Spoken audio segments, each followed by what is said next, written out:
Cumprimento a todos com a paz do Senhor Jesus Cristo.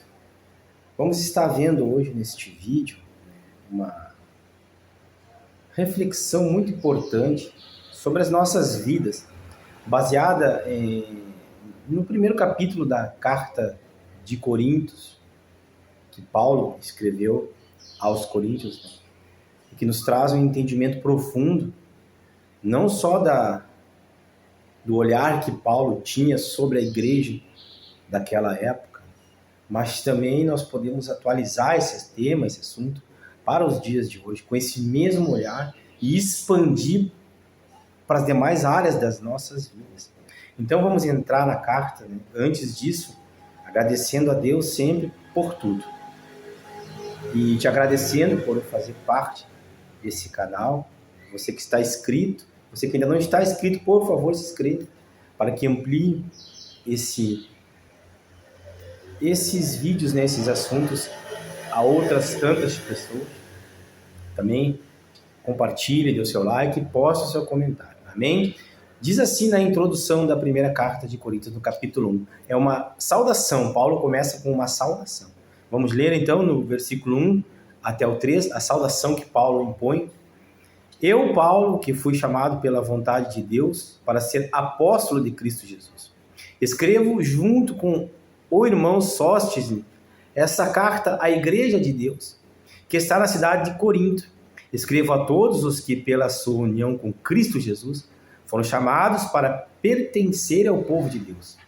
Esta carta é também para aqueles que, em todos os lugares, adoram nosso Senhor Jesus Cristo, Senhor deles e nosso.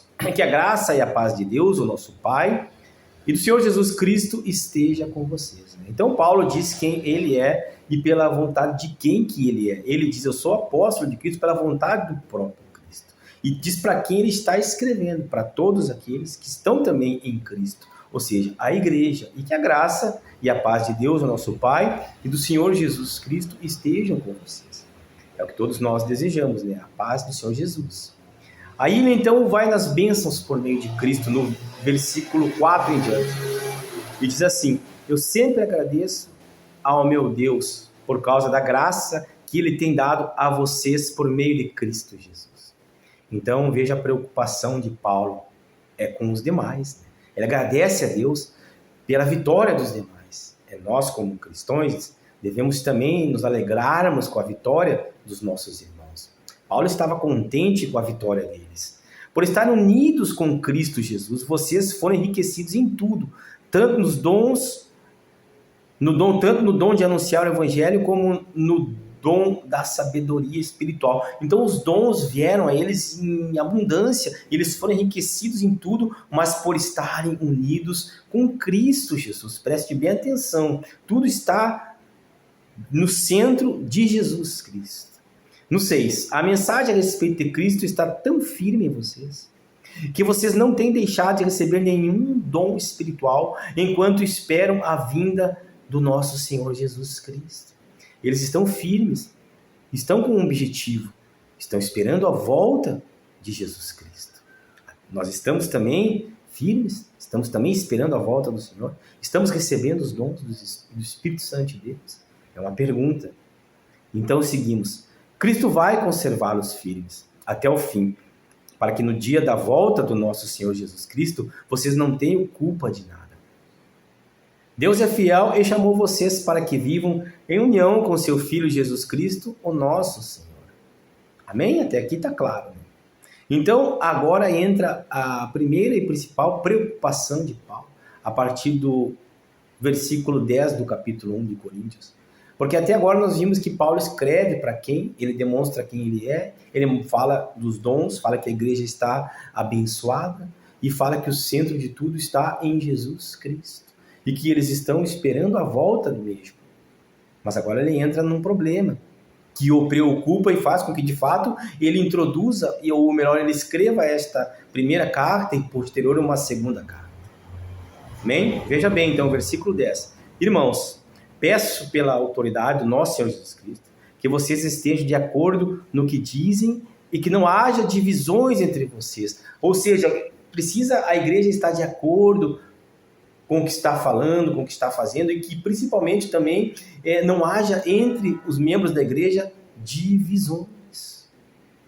Seja completamente unidos num só pensamento e numa só intenção, um só pensamento, uma só intenção. Pois, meus irmãos, algumas pessoas da família de Chloe me contaram que há brigas entre vocês. Tu vejas bem, né, que quem está relatando são outras pessoas em relação aos cristãos. São alguém falando de alguém para alguém.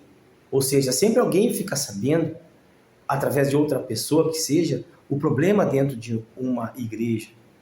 Mas nós podemos falar também dentro de uma casa, dentro de uma família, de uma sociedade, de uma empresa, de um grupo de amigos. Porque nós podemos ampliar isso aqui. E nós vamos ver que em tudo que nós fizemos na vida, em tudo que nós participamos, não é bom que haja divisões e contendas, porque não vai prosperar. Então, não somente nós podemos atribuir isso ao fato dos cristãos serem unidos em Cristo, mas sim todas as nossas atividades diárias, nós precisamos estar unidos com aquelas pessoas que estamos convivendo.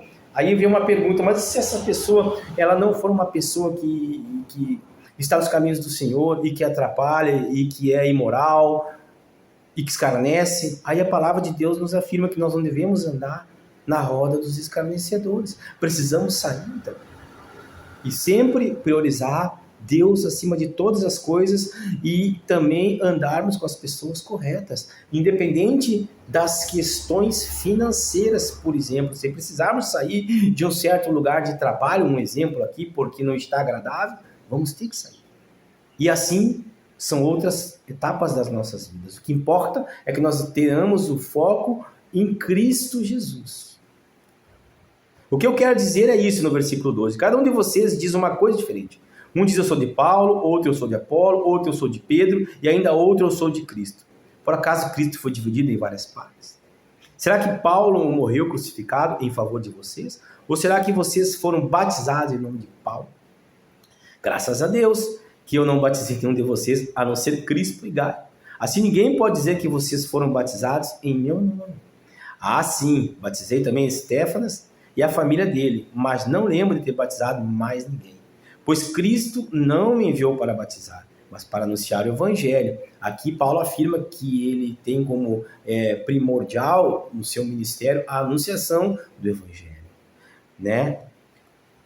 E anunciá-lo sem usar a linguagem da sabedoria humana. Então a anunciação do Evangelho que Paulo está professando não vem de uma sabedoria humana, vem de uma sabedoria espiritual, uma sabedoria divina, uma sabedoria de Deus.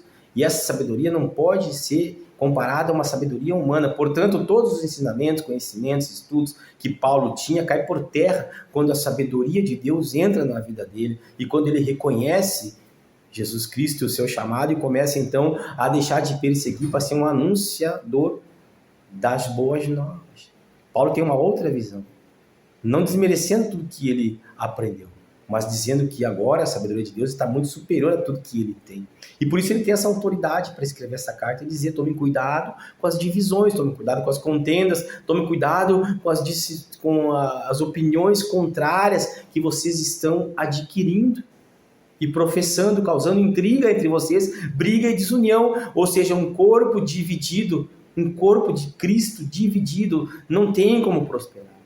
Nosso corpo físico, aqui eu quero estar entrando para a parte final, ele tem 2 braços, 2 pernas, uma cabeça, os membros mais, todos eles unidos funcionam bem.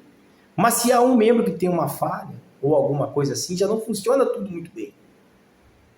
Então é assim a visão que nós temos que ter do reino de Deus, é assim a visão que nós temos que ter no nosso lar, na nossa empresa. Nós temos que ter união. Vamos buscar, como cristãos, pararmos com as contendas, com as iras, com as brigas, com as divisões, quem é melhor, quem é pior, que igreja serve, que igreja não serve, que pastor é bom, que pastor é mau, quem é isso, quem é aquilo. Parem com tudo isso e foquem apenas no principal, que é Jesus Cristo de Nazaré. Amém? O Evangelho de Cristo Jesus não pode se perder o foco. E aqui termina: para não tirar o poder da morte de Cristo na cruz. Quando nós estamos discutindo, brigando por qualquer motivo que seja, nós tiramos o foco de Cristo e botamos o foco nas nossas opiniões. Nós pegamos a palavra de Deus, basicamente, e tiramos o poder dela e colocamos a nossa opinião em cima da palavra de Deus e começamos a querer dizer que somos melhores que esse, que sabemos mais que aqueles, que esse sabe menos, que aquele menos, e o foco que é Cristo Jesus, a sua morte, a sua ressurreição e a possibilidade de nós nos arrependermos, adquirirmos o perdão e alcançarmos a vida eterna, cai tudo por terra. E fica apenas uma mera discussão que não vai levar a lugar nenhum. Amém? Mas tenha isso em mente no coração, que isso serve também para todas as áreas das nossas vidas. Amém? Deus te abençoe. Muito obrigado.